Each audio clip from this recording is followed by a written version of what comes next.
Good morning मित्रमैत्रिणींनो, आज मी तुम्हाला उत्तप्पा कसा बनवायचा ते दाखवणार आहे। याची प्रोसेस मी तुम्हाला पहिल्या व्हिडिओमध्ये दाखवली होती। आज बघा ते आटा कसा फर्मेट होऊन निघालेला आहे। यात आपण ना इनो ना सोडा यात काहीही मिक्स केलेलं नाही आहे, तरी बघा त्याच्यावरती कसं बबल्स वगैरे आलेले आहे। आता मी तुम्हाला दाखवते की उत्तप्पा कसे बनवतात।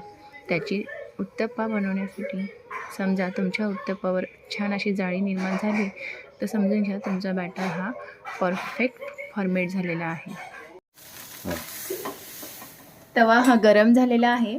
आपण त्याच्यावरती पाणी मारून घेऊया, कारण जेव्हा आपण तवा गरम करतो तो फार अति गरम झाल्यामुळे आपले उत्तप्पे हे जळू शकतात। त्यामुळे पाणी मारल्याने तो लो टेम्परेचरवरती येतो आणि आपले उत्तप्पे हे जळत नाही। चला आपण उत्तप्पे बनवायची प्रोसेस सुरू करूया। हे आपण रेडी केलेला बॅटर आहे। उत्तप्पे बनवण्यासाठी हे बघा, आपण हे बॅटर आता यावरती टाकू। उत्तप्पा हा जास्त पातळ किंवा जास्त जाडही पण नसतो, तो मीडियम पद्धतीचा असतो। हे बघा, एवढा खूप झाला। त्यानंतर त्यावरती आपण थोडंसं ऑनियन, थोडीशी कोथिंबीर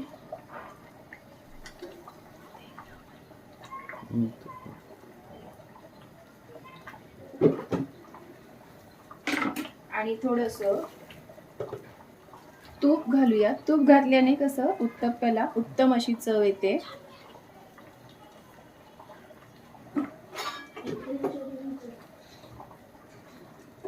आणि त्यानंतर आपण त्यावरती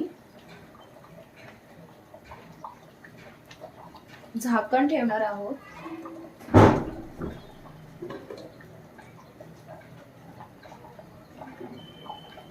हे आपण 10 सेकंद ठेवणार आहोत, जास्त वेळ नाही।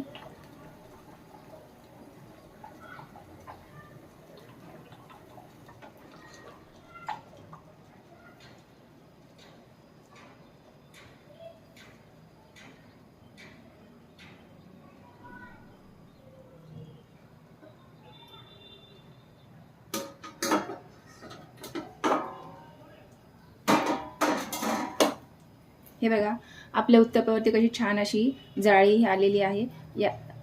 हे जे होल आलेले आहेत, जाळी आलेली आहे, यावरून आपल्यालाच कळते की आपला बॅटर हे खूप असे सुंदर फॉर्मेट झालेलं आहे। आणि याच्यावरूनच कळते की आपलं बॅटर खूप उत्तम झालेलं आहे। नंतर आपण हा उत्तप्पा आता पलटून घेऊया आणि त्यालाही आपण 5 मिनिटं, हे बघा कसं त्याला लाईट असा ब्राऊन कलर आलेला आहे, जास्तही डार्क झालेला नाही आहे। त्याला याच कलर आला पाहिजे उत्तप्प्याला।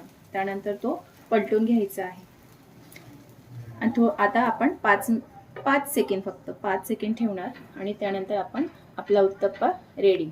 आणि त्यानंतर मी तुम्हाला दाखवणार आहे आपला उत्तप्पा कसा एकदम सॉफ्ट झालेला आहे।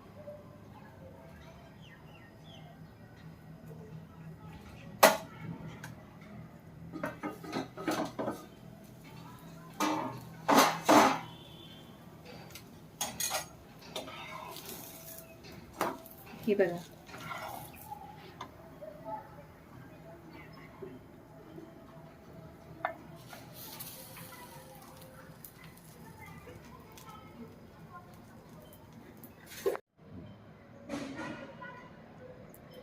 हे बघा मित्रमैत्रिणींनो, रेडी आहे आपले उत्तप्पे खाण्यासाठी।